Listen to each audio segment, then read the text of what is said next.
All right, hello ladies and gentlemen. We have just completed the last day of conferences and business meetings among startups, investors, private companies, and also government representatives at the G20 Digital Innovation Network. Now, as we wrap up the G20 Digital Innovation Network, we wanted to invite some special guests to chat about their experiences here at DIN. Now, let's take a look at the guests we have here on this panel. Very, very exciting group of people. Now, first and foremost, we have here Bapak Samuel Abrijani Pangerapan, Director General of Informatics Application at the Ministry of Communication and Informatics, Republic of Indonesia. We also have Mr. Naman Upadhyaya, the Undersecretary at the Ministry of External Affairs, Republic of India. And we also have, this is the most exciting part, we have the best innovators of G20 Digital Innovation Network.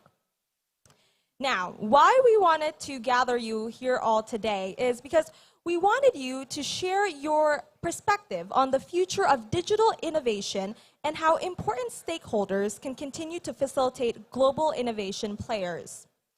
Now, there's a lot of you here on stage, so I'm going to make it quick, but I'm going to start with Bapak Samuel, okay? Bapak Samuel, tell us about the background of G20 Digital Innovation Network. How did this event come about?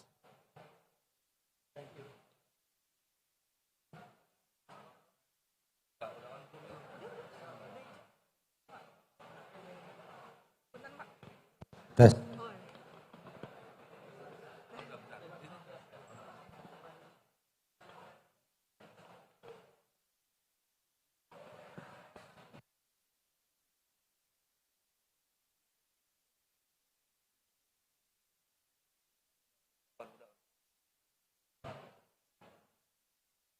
Okay, thank you. Yes, this is a continuity from the program that made by the Italy presidency. They have a program, similar program, and we believe in the similar this program in Italy presidency. They make a digital innovation league. So in this year we are enhance what they are started on the digital league, and we are making this as a digital innovation network. So from the league, move to the network, because we believe in the innovation is the collaboration. So if we can put together all the startup and they can discuss each other or talk each other and then find a new collaboration, and will make even better innovation. And also we believe when we are collaborating with the other cooperation or partner, or even the VC to help them to grow even more. I see. Bapak Samuel, what is it specifically that you wanted to deliver through the G20 Digital Innovation Network? Well, first is the sharing. Sharing. So, you know, innovation is happen everywhere in this world, especially in the G20 member. So we want to understand what they are what happening in their country, what they are now working on, and then that's why we put them in together so they can discuss, and then they can you know, like I said, is they can form a new innovation. All right, finally, Bapak Samuel, what are your hopes and expectations for the future of digital innovation? We believe the collaboration is the key of innovation. So we like that this is going to you know, even make it better. And of course, regarding the team, is have to shoot whatever that's the global is facing on the problem. That's why I hope the India also here, maybe you can ask the India, this is the continuity from the Italy, Indonesia, and of course India will make even better than what we have done in Bali. Yes, we're definitely looking forward to that. Now, that ties in right into my next question, which is going to be, of course, for Mr. Upadhyaya. Tell us about your experiences so far joining the G20 Digital Innovation Network held here in Bali. So, the experience has been truly enriching and exhilarating, I must say, because this showcases and highlights the the dynamic and the vibrant ecosystem which is present in Indonesia.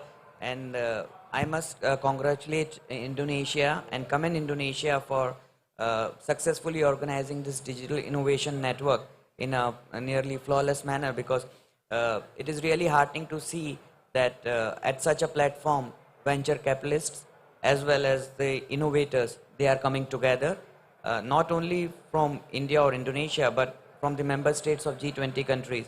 So definitely it will give a huge opportunity uh, for the venture capitalists as well as innovators across the G20 member states to interact, to explore the new avenues of opportunities, and to expand and scale up their startups. Mr. Upadhyaya, I'm curious about the innovation landscape in India. What is the fastest growing sector in your country?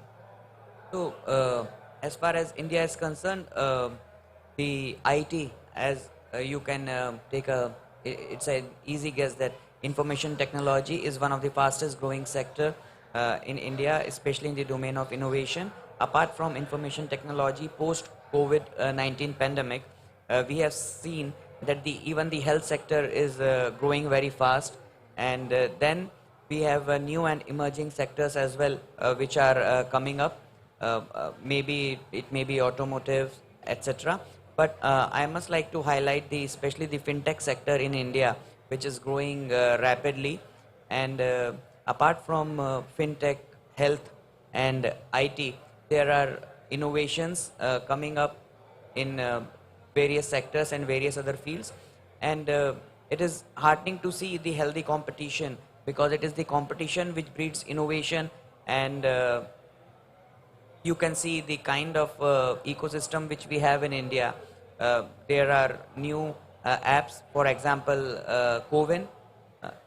Through this app, we were able to vaccinate like more than 2 billion people in India.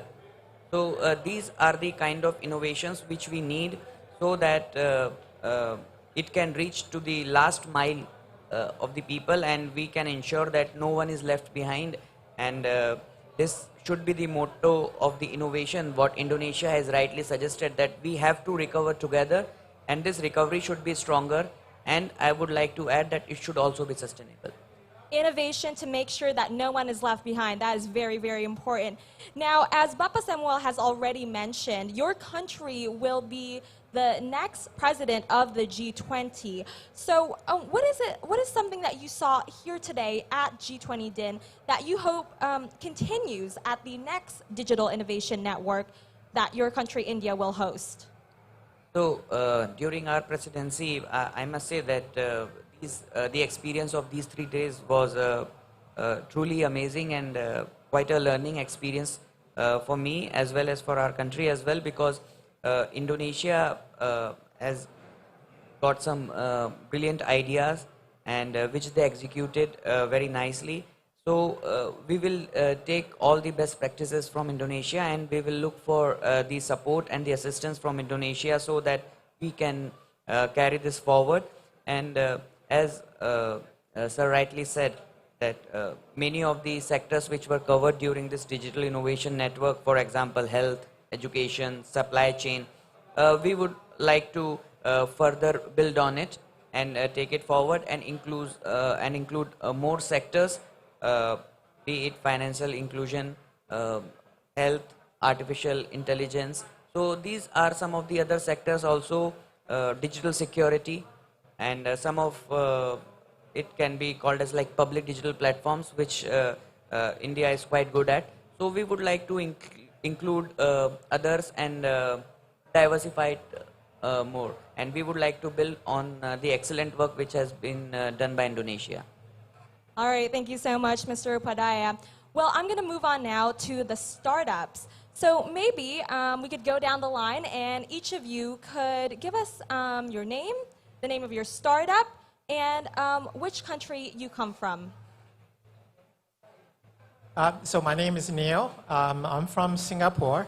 I'm here to share with everyone here in terms of what we do at ucare.ai. We are AI company specifically for healthcare and insurance. We build high-performing AI models that could predict cost predictions and all that. It's great to be here to meet up with my peers, the investors, of course with our partners, Siloam, and all these various participants here. It's exciting and really kind of understanding all the digital innovation that's happening. Personally, I'm very invested in the healthcare, so this is wonderful to be here. Next. Hi, my name is Apurv Bajaj, and I'm representing EduBook here, and I'm from India, one of the 5 startups as a part of official delegation. So basically, you know, as you know, the innovation is obviously the theme of this event at G20. So, you know, even the careers of tomorrow are changing. They are, you know, led by, technology like careers in AI, blockchain, cybersecurity, cloud, and like, you know, these kind of careers are shaping the future of tomorrow, right? And they are replacing the traditional career paths. So that is what we at our startup, you know, are focusing on, and also youth, not only, you know, helping students to, be ready for the future in these emerging tech areas via skilling via our startup EduBook, but also we are using these technology in our startup. Like we have an AI-driven MIIT screening, multiple intelligence and interest test, where we map the students' intelligence type and interest using our AI algorithms to the which career paths are best suited to them. And then we also have a CV and certificates where we record it on the blockchain. You know, it's a 360-degree profile where we record it on the blockchain. So one of the initial use cases that even Indian government has used the blockchain as a technology is in the education sector for, you know, recording certificates on the chain. So these are some of the things, and you know, we are doing at our startup, and it was a great 3-day event here. And yes, we met a lot of VCs, we met a lot of our peers, and built some healthy B2B partnerships, which we really believe in. You know, because these are the international partners, and we can not only in India, we can expand outside also, like from India to the world, kind of, you know, thinking that we have. Yeah, so that's what I wanted to say. Thank you. Thank you. My name is Emilio Wibisono. I'm one of the startups represented for Indonesia. My company is called Sinbad. We are a B2B marketplace platform trying to leverage the fact of e-commerce and digital online spending. Our goal is very simple. We would like, if you're from Indonesia, harga aqua is the same all around the country to make sure that all price disparity to help UMKMs to be able to get the best benefits that you can from a modern trade store. Make sure efficiencies in logistics, make sure the supply chain is well and truly without multiple layers. We're here and been working for the last 4 years to help make the supply chain a lot thinner and a lot easier for us to be able to operate all around the country. It was a very nice experience here in Bali. Not our first time, but we're looking forward to the next event in India following. It was a nice event in order to just catch up with some old friends, other peers as well. I also understand that supply chain is not only an Indonesian thing, but it's all from around the world. So for us to see how our other competitors or even peers are tackling this issue in other countries. All in all, a very productive weekend. Thank you. Hi, my name is Eka. I'm representing Surya, startup companies doing solar in Indonesia. So I think as the G20 presidency this year, I think one of the key aspects is actually climate change. So actually what we do is we try to use digital innovation in terms of how to actually make solar more affordable for the masses as well as for the commercial and industrial sector, which is I think very important because I think to try and show that the solar is actually affordable is actually a very good message that we can send to the Indonesian government. That's what we came here to do. I think we're proud that we're actually able to showcase that fact. I think we really are looking forward. I think the G20 event this weekend was very amazing. I think we got a lot of feedback from the venture capitals. We got a lot of network with the the policymakers. I think we got a lot of good talking that we can do, and we really look forward to helping climate change, hopefully from Indonesia's side, and of course learning from our peers from the G20. Thank you very much. Thank you, everyone. Now, I know some of you have already touched on this, but maybe you could elaborate on the innovative solutions that your startups provide. Yes, go ahead. So I guess Surya, what we're doing is basically trying to leverage the digital innovation in terms of energy sector, which is very notorious for being a dinosaur in a way, right?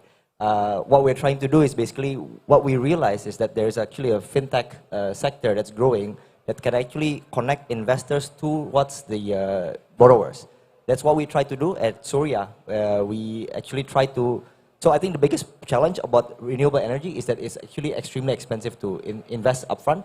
So what we do is we give them the capability to actually go with solar with no investment upfront. They only pay electricity that's cheaper than the rate of whatever electricity that you're using. So it's a win-win situation. But on the other hand, means that somebody has to supply the capital, and they better make some money out of it. So I think, fortunately, the world has come to the fact that it actually makes money. So I think that's what we want to try and show, that the economics of renewables has already made sense. Thank you very much.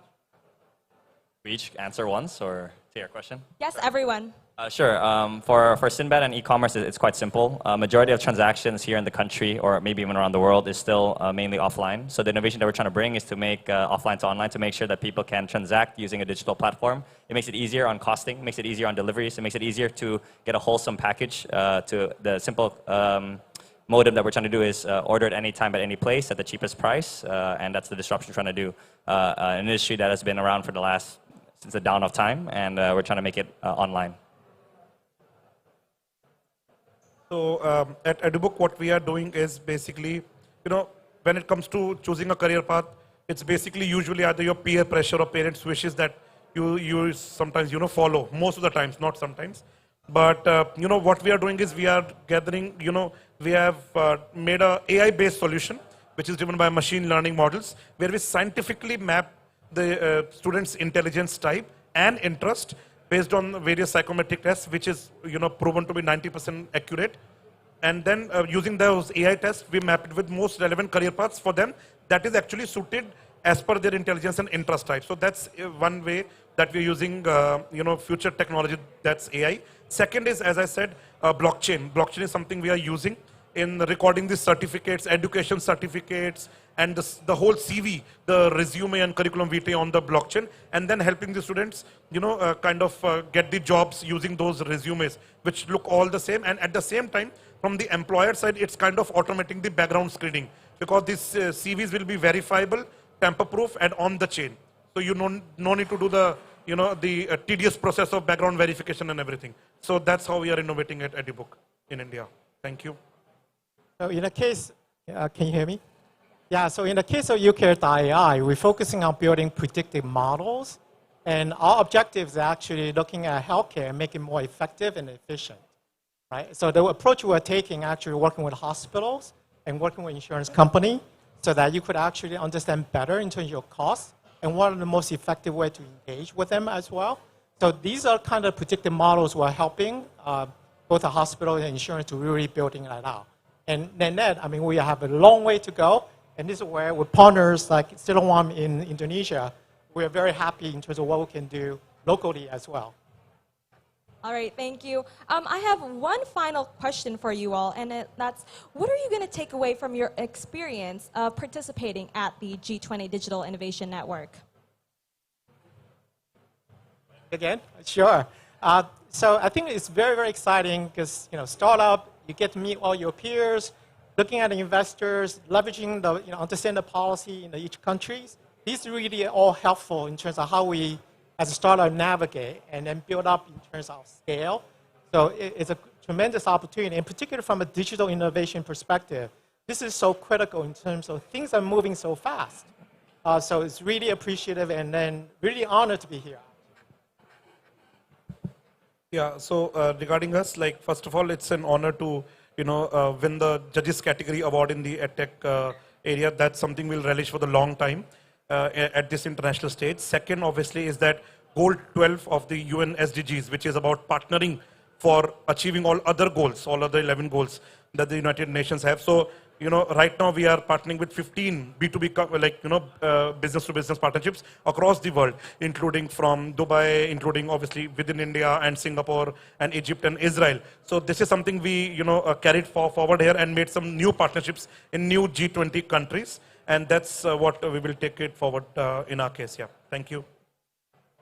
I think as aspiring entrepreneurs, networking is the easiest answer, but I think what's more important about the G20 Summit here is the fact that it's not just entrepreneurs, it's not just founders, it's not just VCs, but it's actually countries, right? Like, it's representatives of countries that show Obviously, anyone here on the stage cares about technology and making sure that startups can continue to dominate or accelerate. But I think the fact that countries, because ultimately we can do what we want as founders, but if the country doesn't back us, or if regulations aren't put in place, or if the infrastructure that is created by the country doesn't support it, there's only so much we can do. So I think the main takeaway is that, especially being Indonesian, Indonesia is ready as well to take the next step forward, supported by the government, and I think that's the biggest thing I take away. As long as the government's there to help, I think there's nothing we can't do as aspiring entrepreneurs. So I think, sort of echoing to what Simbad was saying earlier, I think one of the key takeaways here is it's not just about venture capitals and the startups ecosystem, but I think we got to see a bit about how policy making is actually created. I think this is sort of like the whole point of G20, the collaboration between the countries, how each countries are actually comparing to each other. So I'm really, actually keen to take this learning, to try and figure out how we can help to make the regulatory environment in Indonesia more, I guess, more supportive towards climate change. Because I think it's something that we cannot solve together as Indonesia alone or India alone. I think it's a G20 effort. I think all of us has, basically our part to play. I think this is one of the key takeaways that we can take from it, and hopefully we learn from it, and we can help to make the regulatory changes going ahead to be more supportive. Thank you very much. All right, thank you so much for those answers, and thank you so much for being here today. Well, with that, we have come to the end of this talk session and the final event of the G20 Digital Innovation Network. We hope you've had a great time here, and we hope that today and yesterday has offered many productive meetings with the potential to become sustainable collaborations for the future. My name is Azalea Johannes. Once again, thank you for being here today, and take care, everyone. Thank you.